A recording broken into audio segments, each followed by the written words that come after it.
Heaven TV news ವೀಕ್ಷಕರಿಗೆ ಸ್ವಾಗತ.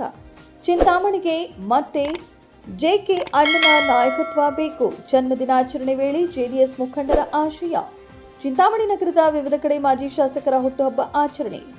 JDS ಕಾರ್ಯಕರ್ತರು ಹಾಗೂ ಮುಖಂಡರೆಲ್ಲರೂ ಸೇರಿ ಚಿಂತಾಮಣಿ ವಿಧಾನಸಭಾ ಕ್ಷೇತ್ರದ ಮಾಜಿ ಶಾಸಕರು ಹಾಗೂ ಮಾಜಿ ಉಪಾಧ್ಯಕ್ಷರಾದ ಜೆಕೆ ಕೃಷ್ಣಾರೆಡ್ಡಿ ಅವರ 57ನೇ ಹುಟ್ಟುಹಬ್ಬವನ್ನು ಚಿಂತಾಮಣಿ ನಗರದ ಆಧಾರ್ ಶಾಲೆಯ ವಿಶೇಷ ಮಕ್ಕಳ ಜೊತೆಯಲ್ಲಿ ಕೇಕ್ ಕತ್ತರಿಸುವ ಮೂಲಕ ಬಹಳ ಅರ್ಥಪೂರ್ಣವಾಗಿ ಆಚರಿಸಿದರು. ಇದೇ ವೇಳೆ ಜೆಡಿಎಸ್ ಮುಖಂಡರಾದ ಅಬ್ದುಲ್ ಸಮದ್ ಮಾತನಾಡಿ, ಕೃಷ್ಣಾರೆಡ್ಡಿಯವರ 10 ವರ್ಷಗಳ ಆಡಳಿತ ಅವಧಿಯಲ್ಲಿ ಚಿಂತಾಮಣಿಯ ಜನರು ನೆಮ್ಮದಿಯಿಂದ ಇದ್ದರು. ಆದರೆ ಇವತ್ತಿನ ಪರಿಸ್ಥಿತಿ ಎಲ್ಲರಿಗೂ ಗೊತ್ತಿದೆ. ಆ ನೆಮ್ಮದಿ ಇಲ್ಲ ಎಂದು ಅಭಿಪ್ರಾಯಪಟ್ಟರು. ಹಾಗೂ ಮುಂದಿನ ಚುನಾವಣೆಯಲ್ಲಿ ಕೃಷ್ಣಾರೆಡ್ಡಿಯವರು ಶಾಸಕರಾಗಿ ಮಂತ್ರಿಯಾಗಿ ಚಿಂತಾಮಣಿಯ ಕಳೆದು ಹೋಗಿರುವ ನೆಮ್ಮದಿಯನ್ನ ಮತ್ತೆ ಜನರಿಗೆ ತಂದುಕೊಡಲಿ ಎಂದು ಹಾರೈಸಿದರು. ಇನ್ನು ಚಿಂತಾಮಣಿ ನಗರದ ಅಗ್ರಹಾರದಲ್ಲಿರುವ ಶ್ರೀ ನಾಗನಾಥೇಶ್ವರ ದೇವಸ್ಥಾನದಲ್ಲಿ ಜೆಡಿಎಸ್ ಕಾರ್ಯಕರ್ತರು ವಿಶೇಷ ಪೂಜೆ ಸಲ್ಲಿಸಿ ಮಾಜಿ ಶಾಸಕರಿಗೆ ದೇವರು ಆರೋಗ್ಯ ಆಯಸ್ಸು ಕೊಡಲಿ ಎಂದು ಪ್ರಾರ್ಥಿಸಿದರು. ಈ ಸಂದರ್ಭದಲ್ಲಿ ಮಾಜಿ ನಗರಸಭಾ ಸದಸ್ಯರಾದ ಅಲ್ಲಾಬಕಾಶ್, ಅಗ್ರಹಾರ ಮುರಳಿ, ಅಬುಗೊಂಡು ಶ್ರೀನಿವಾಸ್ ರೆಡ್ಡಿ, ದೇವಳಂ ಶಂಕರ್, ಜೆಡಿಎಸ್ ತಾಲೂಕು ಅಧ್ಯಕ್ಷರಾದ ಬೈರೆಡ್ಡಿ, ಯುವ ಘಟಕ ಅಧ್ಯಕ್ಷರಾದ ಚಲಪತಿ, ಪ್ರಭಾಕರ್, ಅಫ್ಸರ್ ಪಾಷಾ, ಯೂನಿಸ್ ಪಾಷಾ, ಅಕ್ರಮ್ ಪಾಷಾ, ಮುನಾವರ್ ಪಾಷಾ, ರಹಮತುಲ್ಲಾ, ಆಯಿಷಾ, ಮಧು, ಗಂಗಾಧರ, ಸಂತೋಷ್, ಎಂವಿ, ರಾಮಪ್ಪ, ಕೊತ್ತೂರು ಬಾಬು, ಚಂದ್ರಾರೆಡ್ಡಿ ಸೇರಿದಂತೆ ಅಪಾರ ಸಂಖ್ಯೆಯಲ್ಲಿ ಜೆಡಿಎಸ್ ಕಾರ್ಯಕರ್ತರು ಭಾಗವಹಿಸಿದ್ದರು.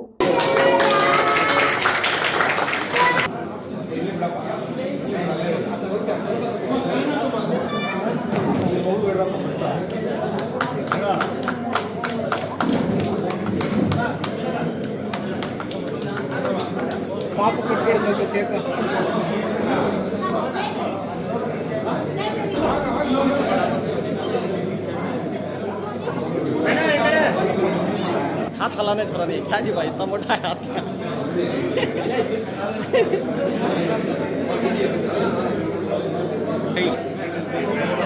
आठ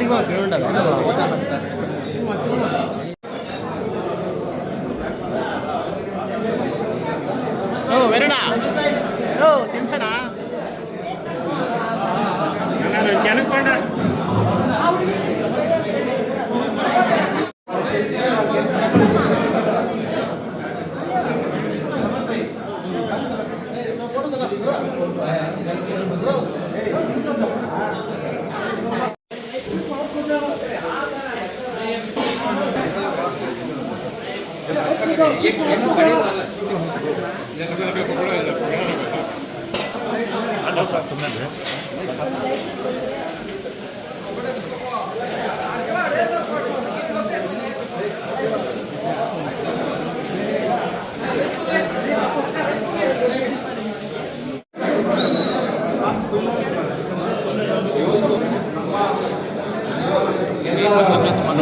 ನಾಯಕರಾದ ಜೆಕೆ ಕೃಷ್ಣಾರೆಡ್ಡಿ ಅಣ್ಣ ಅವರ 57ನೇ ಹುಟ್ಟುಹಬ್ಬದ ಪ್ರಯುಕ್ತ ನಾವು ಮತ್ತು ನಮ್ಮ ಸ್ನೇಹಿತರು ಹಾಗೆ ಜೆಡಿಎಸ್ ಕಾರ್ಯಕರ್ತರು ಮುಖಂಡರುಗಳು ಎಲ್ಲರೂ ಸೇರಿ ಎಲ್ಲಾದರೂ ಒಂದು ಕಡೆ ಒಂದು ಒಳ್ಳೆ ಪ್ರೋಗ್ರಾಮ್ ಮಾಡಬೇಕು ಅನ್ಕೊಂಡಿದ್ವಿ.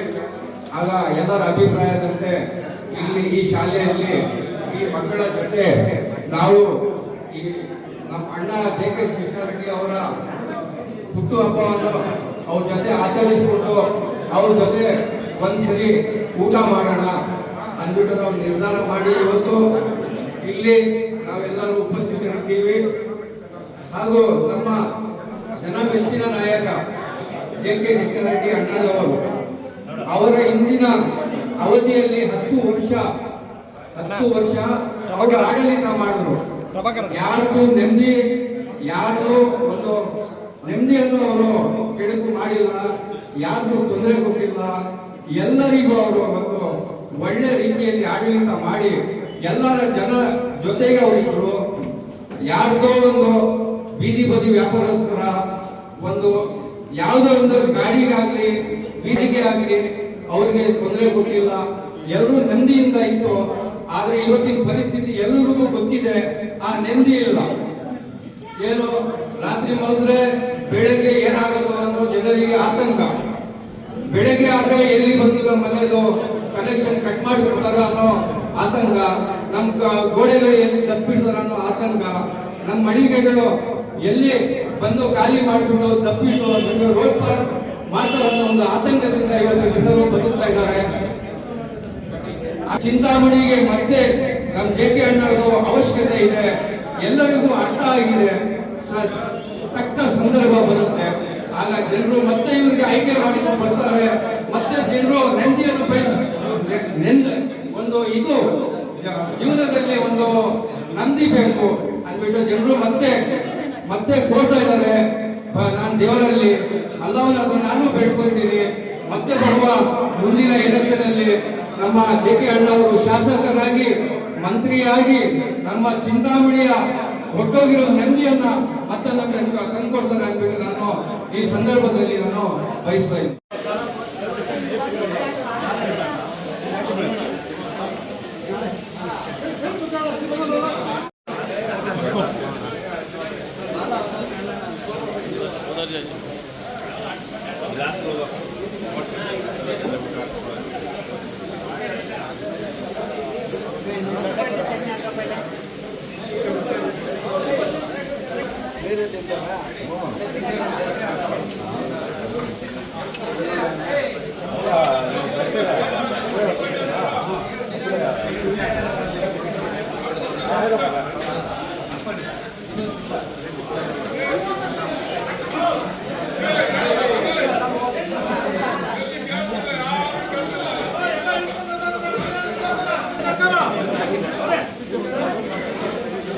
विनोद भाई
ಹಬ್ಬಕ್ಕೆ ನಗರದ ಆರಾಧ್ಯ ದೈವರಾದಂಥ ನಾಗನಾಥೇಶ್ವರ ದೇವಸ್ಥಾನದಲ್ಲಿ ನಮ್ಮೆಲ್ಲ ಹಿರಿಯರು ಮತ್ತು ಎಲ್ಲ ಯುವಕರು ಸೇರಿ ನಗರದ ನಾಗನಾಥೇಶ್ವರ ದೇವಸ್ಥಾನದಲ್ಲಿ ಅಭಿಷೇಕ ಕೊಟ್ಟಿದ್ವಿ. ಈ ಕ್ಷೇತ್ರಕ್ಕೆ ಮತ್ತು ಈ ರಾಜ್ಯಕ್ಕೆ ಒಳ್ಳೆಯದಾಗಬೇಕು. ಅದೇ ರೀತಿಯಲ್ಲಿ ಈಗ JK ಕೃಷ್ಣಾರೆಡ್ಡಿ ಅವರಿಗೆ ಆರೋಗ್ಯ ಮತ್ತು ಐಶ್ವರ್ಯ ಮತ್ತು ಮುಂದಿನ ದಿನಮಾನಗಳಲ್ಲಿ ಈ ಕ್ಷೇತ್ರಕ್ಕೆ ಮತ್ತು ಈ ರಾಜ್ಯಕ್ಕೆ ಅವರ ಸೇವೆ ಬೇಕು ಅನ್ನುವಂಥ ನಿಟ್ಟಿನಲ್ಲಿ ಇವತ್ತು ದೇವಸ್ಥಾನದಲ್ಲಿ ಪೂಜೆಯನ್ನು ಕೊಟ್ಟಿದ್ವಿ. ಆ ಪೂಜೆಯಲ್ಲಿ ತಾವೆಲ್ಲರೂ ಸಹ ನಮ್ಮ ನಾಯಕರು ನಮ್ಮ ಎಲ್ಲ ಪಾಲ್ಗೊಂಡಿದ್ದರು. ಹಾಗಾಗಿ ಈ ಒಂದು ಇದರಿಂದ ಈ ಕಾರ್ಯಕ್ರಮವನ್ನು ಪೂಜೆಯ ಮುಖಾಂತರ ಆಗಿದೆ. ಅದೇ ರೀತಿಯಲ್ಲಿ ಸಂಜೆ 5 ಗಂಟೆಗೆ ನಮ್ಮ ಮುರುಗಮಲ ದರ್ಗಾದಲ್ಲೂ ಸಹ ನಮ್ಮ ಎಲ್ಲ ಅಲ್ಪಸಂಖ್ಯಾತ ಮುಖಂಡರು ಸೇರಿ ಅಲ್ಲೂ ಸಹ ಪ್ರಾರ್ಥನೆಯನ್ನು ಸಲ್ಲಿಸ್ತಾ ಇದ್ದೇವೆ. ಹಾಗಾಗಿ ನಾಳೆ ಮಧ್ಯಾಹ್ನ 2 ಗಂಟೆಗೆ KMD ಕಲ್ಯಾಣ ಮಂಟಪದಲ್ಲೂ ಸಹ JK ಕೃಷ್ಣಾರೆಡ್ಡಿ ಅವರ ಹುಟ್ಟುಹಬ್ಬವನ್ನು ಆಚರಣೆ ಮಾಡ್ತಾ ಇದ್ದೀವಿ. ಆ ಕಾರ್ಯಕ್ರಮದಲ್ಲಿ ಯಾರು ಬಡವರಿದ್ದಾರೆ ಅವ್ರಿಗೂ ಸಹ ಕಿಟ್ ಹಂಚುವಂಥ ಕೆಲಸ, ಬೀದಿ ಬದಿ ವ್ಯಾಪಾರಸ್ಥರಿಗೆ ಕೊಡುವಂಥದ್ದು.